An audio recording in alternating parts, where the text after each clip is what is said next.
Hello, everyone. Hope everyone is doing well, and I hope everyone will enjoy Shabbos. We recently started discussing in our Erev Shabbos video Dvar Torahs the special brachos, the special blessings, or other passages that we say on Shabbos outside of davening and shul. And so we briefly discussed Kiddush 1 week, and now I'd like to discuss briefly and share an idea about Havdalah, the end of Shabbos.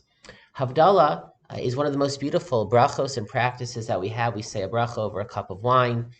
There are sweet-smelling besamim. There is a fire, a flame, and it lends itself to a very spiritual experience. What is Havdalah about?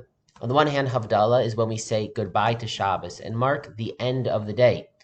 The Rambam says that Havdalah is part of Kiddush. It is part of how we declare and show that Shabbos is holy and special, that there is a border that sets it apart both before the day begins and when the day ends. And in that way, Havdalah is backwards focused. We are looking back at what has passed, what has ended, and we are saying that Shabbos is done and we are saying goodbye to it. However, it is clear that Havdalah is also meant to be not just an ending, but a beginning. It starts the week. By definition, if we are ending Shabbos, we are beginning the 6 days of the week. Where do we see that in the bracha of Havdalah? In particular, we see it in these two added elements, the besamim and the eish, the fire. On the one hand, we light a fire to show that Shabbos is done, that now malacha is permitted. Before the last 24, 25 hours, I could not light or handle a fire, and now I can. It shows that the week has begun and Shabbos is done. But the Medrash gives another fascinating reason. It says the reason why we make a bracha over fire is because we are commemorating the moment when human beings discovered fire for the first time. It describes that Adam and Chava sinned towards the end of the 6th day, late afternoon, and Hashem, in his kindness, allowed them to stay in Gan Eden, the Garden of Eden, for Shabbos, but after Shabbos was done, that is when they were sent away, when they were kicked out. And it was nighttime, it was Motzei Shabbos, and Adam and Chava felt alone and isolated and scared, in danger. And so at that time, Hashem provided for them, presented to them 2 stones.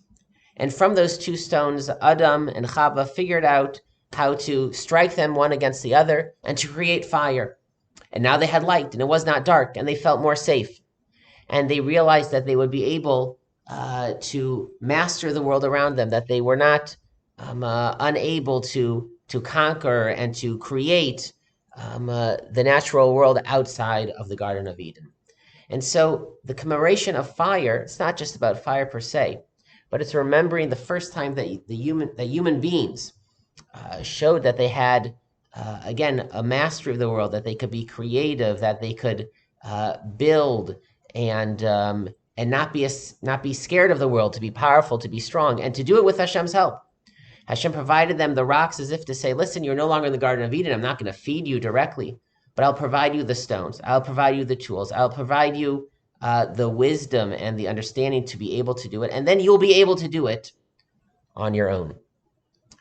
Every time Shabbos ends, it's like we're leaving Gan Eden. We were kicked out of this holy world, so to speak, and we are thrust into a more intimidating world, a world that is dangerous. But when we light that fire and say the bracha of Borei Morei Ha'ish, we're remembering that Hashem gives us the tools, the strength, the ability to be successful during the week. And similarly, the besamim, the Gemara says the reason why we smell besamim is because when Shabbos ends, there's a certain fall. We lose the pleasure, the sense of serenity of the day, the Oneg Shabbos, and there may be a touch of sadness, and so we smell something sweet to lift our spirits. The besamim remind us that even during the 6 days of work, there can and should be pleasure. There can and should be happiness, that all of the positive feelings of Shabbos can exist, perhaps in a different form, but can exist during the week. The week can be successful, as symbolized by the creation of fire, and the week can be enjoyable, as symbolized by the besamim. I think for many of us, most of the time, when Shabbos ends, we're ready for Shabbos to end. And we're sort of ready to quickly run to do all those things that are not Shabbos, whether it's technology or work, whatever it may be. And that's understandable, and there is a transition from Shabbos to Chol. But Havdalah is meant to be the bracha that transitions Shabbos into Chol. So there's not a hard break, but there's something that connects Shabbos and Chol, and almost as if we have Kiddush, which is a bracha on the beginning of Shabbos. Havdalah can be seen not just as a bracha of Shabbos that has passed, but a bracha to begin the week, a bracha on the week. That Havdalah is not only the end, but is the beginning of a week, and through the brachos and elements of Havdalah, we declare, we say to ourselves, we say to Hashem, that Hashem, I know that this upcoming week is also a time where I can find you, where I can serve you, where I can be successful, where I can build, where I can find pleasure and happiness with you. And that way, Havdalah should help us start the week in the best way possible, with the best mindset possible, to infuse it with spirituality, with purpose, with creativity, with success, with pleasure, and with happiness. Good Shabbos, everyone, and Shabbat Shalom.